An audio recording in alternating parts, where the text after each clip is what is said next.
তুমিও জনি সিং? হ্যাঁ, আর করবো কেমনে? তোমার আমি জুনিয়র সাকিব বানাইয়া দিব না একদম। জুনিয়র সাকিব বানাইলে তুমি না এদের কাছে থাকবে না এদের, ঠিক আছে? একদম মাঝপথে ফাইসে যাবা গা একদম। কিন্তু দাঁড়াও, কিন্তু তোমার মেনশন দিল কা, এইটাই তো বুঝলাম না। তুমি তো ভালো। দাঁড়া, এই ওয়েট, আমার মনে হয় তোমারে ফাঁসানোর চেষ্টা করতেছিল না? তুমি চুপ করো, তো জনি সিং এর ভিডিও ছিল, তার মানে তুমিও জনি সিং, তোমরা দুইজনেই ভাইরাল। তারপরে আমি বলি, তুমি আবার ওই রিয়েল জনি সিং এর মতো গরিব মেয়েদের সাহায্য করতে যেও না।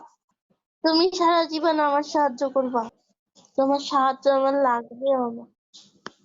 কি করবা, ঘুমাবা না তুমি? কি তোমাকে বেশি জ্বালাই? তুমি বলো, আমি বলি।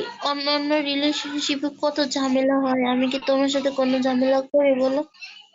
এ দাঁড়াও, এইখানে সৌন্দর্যের কথা আসলো কেমনে? আমি বলছি জ্বালাই না, আমি ভালো নরম ভদ্র, ঠিক আছে? এখানে সৌন্দর্যের কথা আসলো কই দিয়া? তোমার সুন্দর জিএফ লাগবে? কথা কথা সুন্দর বলে আজকে কালা বলে তুমি আমার খোটা দিতেছো। তুমি না আমারে বলছিলা যে আমার সবকিছুই সুন্দর।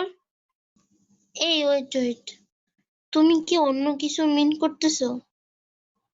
গেছো জিএফ এর সাথে কলে না, এর জন্যই তো কথা বলো না। তুমি আর মোটা বললা কেন? আমার সাথে ধমক দিয়ে কথা বলতেছো? বুঝতে পারছি, থাক। 2 দিন পরে পুরনো হয়ে গেলে আর ভালো লাগে না। তুমি যদি ভালোবাসতা আর এরকম যদি সত্যি মন থেকে ভাবতে, তাহলে তুমি আমার মোটা বলতে না।